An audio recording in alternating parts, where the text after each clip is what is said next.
Olá pessoal, eu sou a Mara Carvalho e este é o nosso canal Dicas de Amor e Luz. Graças a Deus a voz voltando ao normal.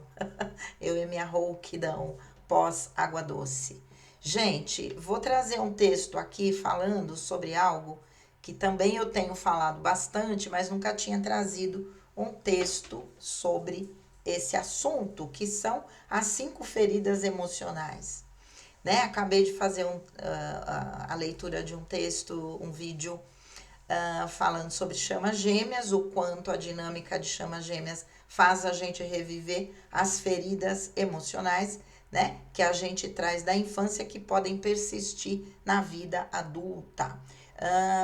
Encontrei aqui um texto num blog chamado Revide, blog da Mirna E.C. Coelho Matos, um texto publicado no dia 17 de setembro de 2015. Já é antigo, né? Bobear? Ah, quase 10 anos aí. 5 feridas emocionais da infância que podem persistir na idade adulta. O texto a seguir é baseado nos estudos da especialista em comportamento Lisa Bourbeau, traduzido e adaptado pela psicóloga Josi Conte, e traz ponderações importantes a respeito das feridas emocionais sofridas na infância e que podem influenciar fortemente padrões comportamentais futuros. Claro que cada história tem suas peculiaridades e precisa ser entendida de forma particular, mas não dá para negar que os estudos e os argumentos da autora são extremamente relevantes. Dedique um tempinho e não deixe de ler, é o que nós vamos fazer aqui agora. Embora não seja regra absoluta, não podemos negar que nossa infância e primeiras experiências afetivas podem influenciar na maneira como lidamos com os relacionamentos posteriores e na leitura que temos das coisas que acontecem ao nosso redor. As boas e más experiências infantis afetam, sim, nossa qualidade de vida quando adultos.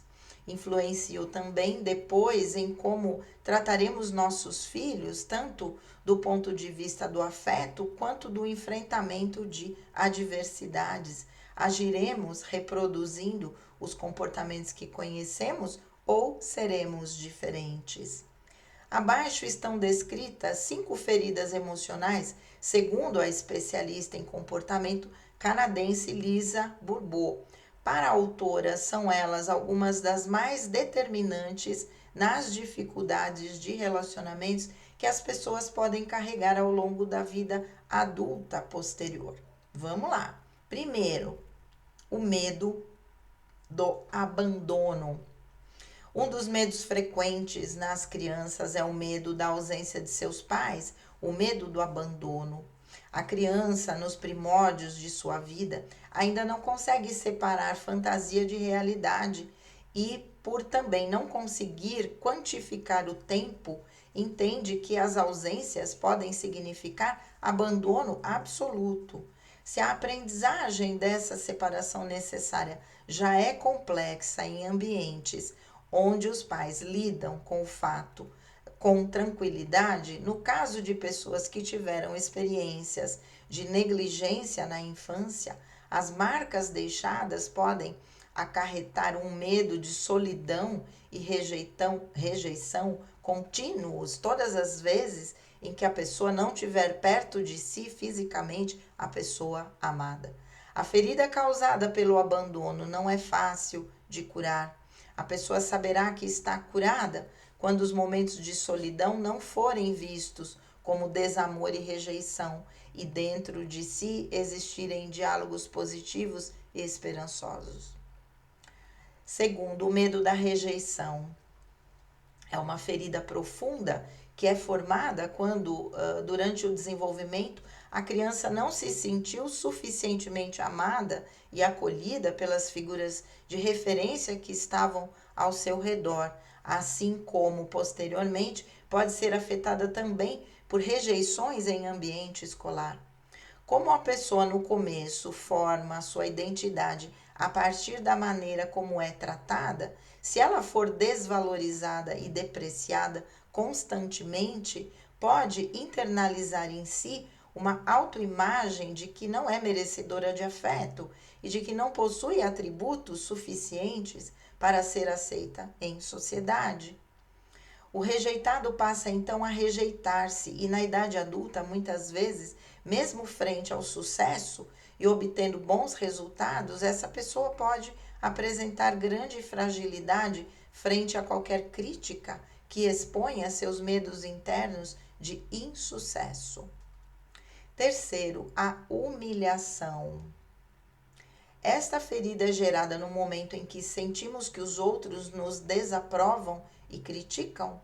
Podemos criar esses problemas em nossos filhos, dizendo-lhes que eles não são estúpidos, maus, ou mesmo exagerando em comparações. Isso, dizendo-lhes que eles são estúpidos, né? Podemos criar esses problemas em nossos filhos, dizendo-lhes que eles são estúpidos, maus, ou mesmo exagerando em comparações. Isso destrói a criança e sua autoestima. Uma pessoa criada em um ambiente assim pode desenvolver uma personalidade exageradamente dependente. Outra possibilidade é o desenvolvimento da tirania, também em si, um mecanismo de defesa em que a pessoa passa a humilhar aos outros para se sentir mais valorizada. Quarta ferida: traição ou medo de confiar. Uma criança que se sentiu repetidamente traída por um de seus pais, principalmente quando o mesmo não cumpria as suas promessas, pode nutrir uma desconfiança que mais tarde pode ser transformada em inveja e outros sentimentos negativos. Quem não recebe o que foi prometido pode não se sentir digno de ter o que os outros têm. Pessoas que passaram por isso desenvolvem uma tendência maior a tentar controlar tudo e todos ao redor em uma tentativa de trazer para si o comando de variáveis que antigamente faziam com que se sentissem preteridas e injustiçadas. Quando perdem o controle, ficam nervosas e sentem-se perdidas. A injustiça, a quinta ferida. A ferida da injustiça surge a partir de um ambiente no qual os cuidadores primários são frios e autoritários. Na infância, quando existe uma demanda além da capacidade real da criança, ela pode ter sentimentos de impotência e inutilidade que depois pode carregar ao longo dos anos. Em ambientes assim, a criança pode desenvolver um fanatismo pela ordem e pelo perfeccionismo como tentativa de minimizar os erros e as cobranças. Soma-se a isso a incapacidade de tomar decisões com confiança. Gente, uau! Quem é que não tem um pouquinho de todas, não? A gente convive com pais que são humanos, não são ideais, não são perfeitos, que também vieram. Gente, deixa eu me arrumar aqui. Ai!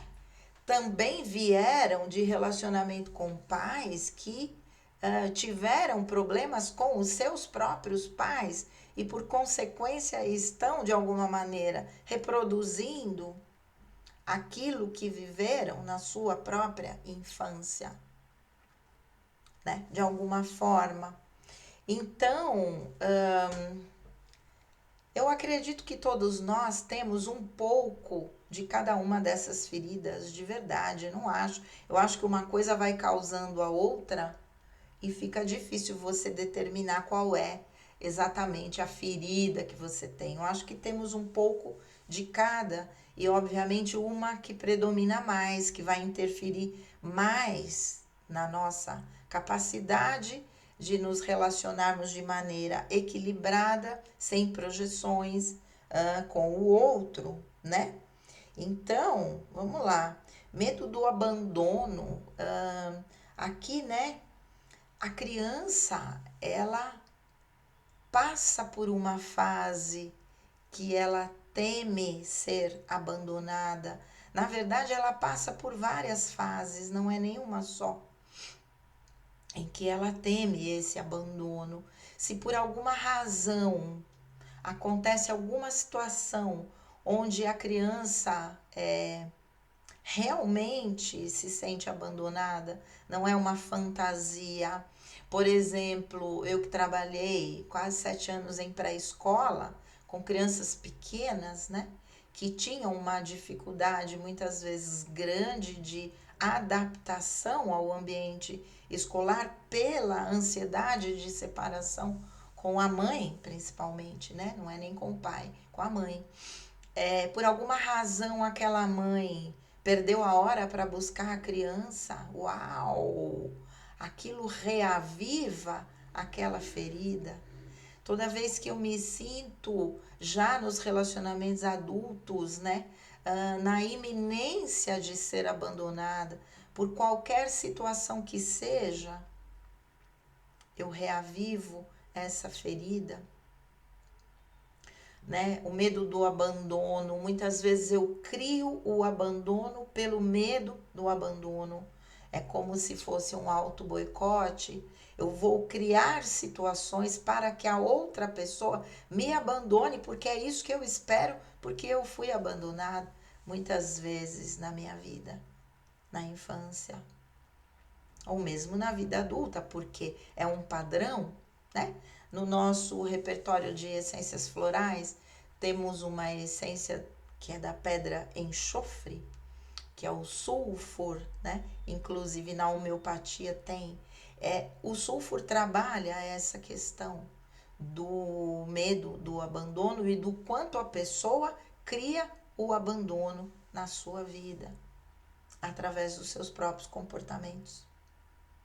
É a única coisa que a pessoa consegue esperar, que ela seja abandonada um dia.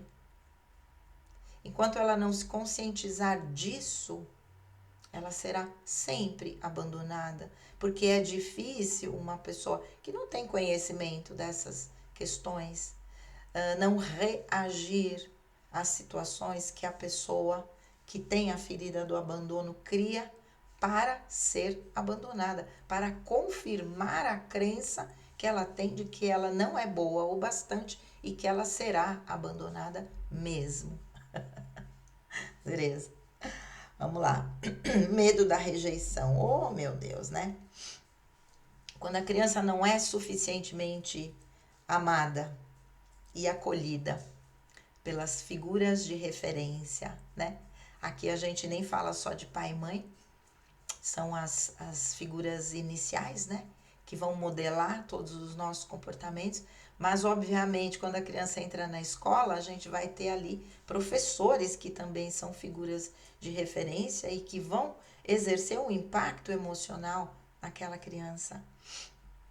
E o medo da rejeição faz com que a pessoa se encolha, não consiga ser ela mesma, ou que crie um personagem que mostra tudo aquilo que a sociedade ou a família espera dessa pessoa, que não corresponde em nada à sua verdadeira essência. Muitas vezes é o personagem, é a torre que precisa cair para que a pessoa se liberte e coloque o seu eu verdadeiro para fora. Essa é a maior libertação que nós podemos ter. Muito bem. E também, da mesma forma que o abandono, a pessoa que crê no padrão da rejeição, que ela não é boa o bastante para ser amada, ela vai criar situações onde ela vai se sentir rejeitada pelo outro, porque ela acredita que ela deve ser rejeitada e que ela será rejeitada. Como eu disse, quem não tem conhecimento de tudo isso realmente vai reagir e vai rejeitar a pessoa. Principalmente se ela também tiver a ferida do abandono, da rejeição, tiver a mesma ferida, uma suscita na outra a ferida, e isso faz com que o comportamento seja compulsivo, reativo. Quando você vê, você já fez. É um complexo que existe ali na linguagem junguiana. A humilhação. Posso dizer que trago isso, né? de vidas passadas e dessa vida também, tendo sido sempre tão pequenininha, recebendo 1 milhão de apelidos na escola, como já contei para vocês no outro canal, né? Me destacava pela minha inteligência, graças a Deus, uma inteligência acima da média, para que eu pudesse ter lugar ali, aquele contexto, né? Hoje eu tô nem aí, sou pequenininha mesmo. Nos pequenos frascos estão os melhores perfumes e os maiores venenos. Vamos lá. Mas é isso, né?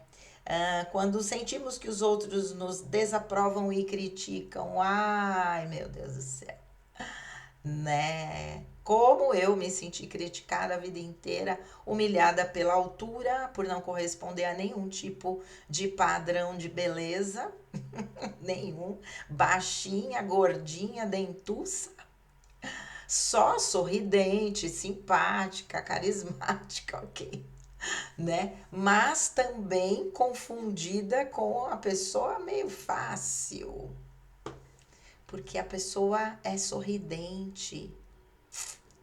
É um grande preconceito que a gente vive, né?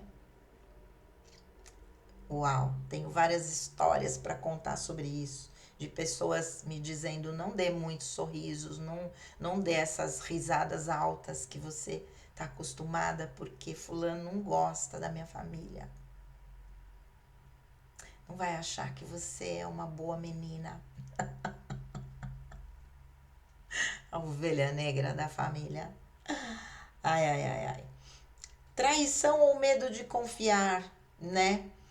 Aqui uma criança que se sentiu repetidamente traída por um de seus pais, principalmente quando o mesmo não cumpria as suas promessas. Gente do céu. Prometer algo para uma criança e não cumprir é algo que verdadeiramente marca a vida dessa pessoa, porque as primeiras relações significativas que são com pai e mãe, se eu não posso confiar, se aquilo que a pessoa me diz não se cumpre, eu vou confiar em quem? Será que eu confio em mim mesma? Porque também eu vou passar a não confiar em mim.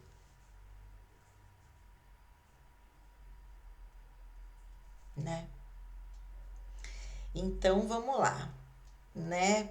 A desconfiança, né? Pode mais tarde ser transformada em inveja e outros sentimentos negativos.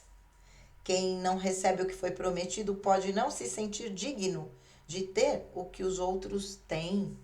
Mas também, quando a pessoa não confia, por mais que você dedique, né, algo a essa pessoa, ela não tem a capacidade de receber, porque ela sempre acha que a outra pessoa, sei lá, não tá dando de coração, não é aquilo. É um movimento meio persecutório, meio paranoico, né? De que aquela pessoa vai me apunhalar a qualquer momento, porque eu confiei. E dessa forma eu nunca corto esse círculo vicioso de eu acreditar que vou ser traída, traído, e eu criar situações onde isso vai ser confirmado. Enquanto eu não enfrentar qual é a situação que aconteceu na minha vida ou situações que geraram essa sensação de não confiança, por mais que apareçam pessoas confiáveis na sua vida, você ainda assim não vai confiar. Terapia. Fazer propaganda, né, do nosso trabalho como terapeutas. Estamos aí para desvendar esses mistérios. A injustiça, ferida da injustiça, surge a partir de um ambiente no qual os cuidadores primários são frios e autoritários. né? Ou quando a pessoa é cobrada de algo que ainda não está pronta para corresponder. Meu Deus, quanto nós temos isso aqui. O quanto. Outro dia estávamos discutindo casos, eu e as psicólogas do Casa Flor, que eu acabo supervisionando, né? Um pouquinho os atendimentos, e discutindo casos, a história de uma adolescente que cobra, né, da família, contato, não estar do lado como se fosse um abajur, contato, intimidade, que é o que eu falo que eu necessito com as pessoas, não é? Jovens nascidos neste novo momento do planeta, seres com uma espiritualidade maior, seres empatas, seres índigo cristal, mestres das estrelas, crianças arco-íris, todas nascem com a capacidade de se conectar e com a necessidade de se conectar. Quando os pais não conectam, por dificuldades próprias, o que acontece? Essa pessoa se sente fora do mundo. E, na verdade, essa criança ou esse adolescente que vai crescer, vai se tornar um adulto, ele vai ser o modelo para que os pais e todos os familiares aprendam a se conectar, aprendam a ter intimidade, a dar valor àquilo que realmente tem valor. Outro dia vi um vídeo, a mãe era fotógrafa de partos. Então ela vivia à mercê de que alguém chamasse, né, as parturientes. Sei bem como é, porque minha filha é doula, coitadinha, também é assim a vida dela, complicada. O aniversário dela passou num parto, né? E a criança falando, você precisa descansar. Você precisa descansar. Você vai ficar doente. Ai, meu Deus, coisa mais linda. Menino, a coisa mais linda, eu não lembro a página, foi no Instagram. A coisa mais linda do mundo, essa criança com toda a amorosidade dando esse conselho para a mãe. E a mãe tendo que ouvir e aceitar, porque a criança tinha razão. Um ser muito mais evoluído do que nós. Antigamente, pais sabiam mais do que filhos. Hoje, essa dinâmica pode estar invertida, porque temos filhos que são espiritualmente superiores a nós e devemos ouvi-los sem críticas e sem essa falsa moralidade, hierarquia, não sem respeito. Porque eu poder escutar de um filho algo a respeito de algum comportamento meu não significa que ele tem o direito de me desrespeitar. Pode falar o que quiser, com carinho, com amor, como um conselho de ajuda, né? Para que a gente consiga abrir os olhos para coisas que não estamos vendo. Mas muitas vezes entramos no jogo da competição, assim também nos relacionamentos, né?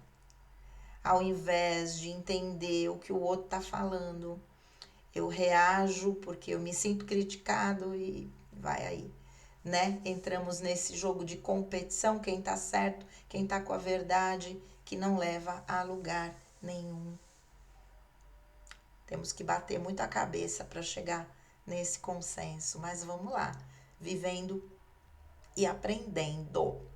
Então, essas são as 5 feridas emocionais que perduram, né, da infância para a vida adulta, trazendo reflexos nos nossos comportamentos, numa teoria, né, num livro da especialista em comportamento Lisa Bourbeau. Quem fala muito sobre ela também é a Márcia do canal Eu Sou o Meu Sol, porque fala muito sobre a dinâmica de chamas gêmeas que vai ativar essas feridas emocionais. É interessante a gente saber para a gente poder estar atentos. Certo, gente? Vamos refletir. Busque ajuda profissional se você não consegue lidar com essas situações. Se repetidamente eu crio relacionamentos que não dão certo, de alguma forma eu posso estar ativando essa ferida, né, maior, ou todas as feridas ao longo desses relacionamentos. Certo? Busque ajuda. Busque ajuda. Vamos refletir. Um grande beijo, fiquem com Deus e namastê.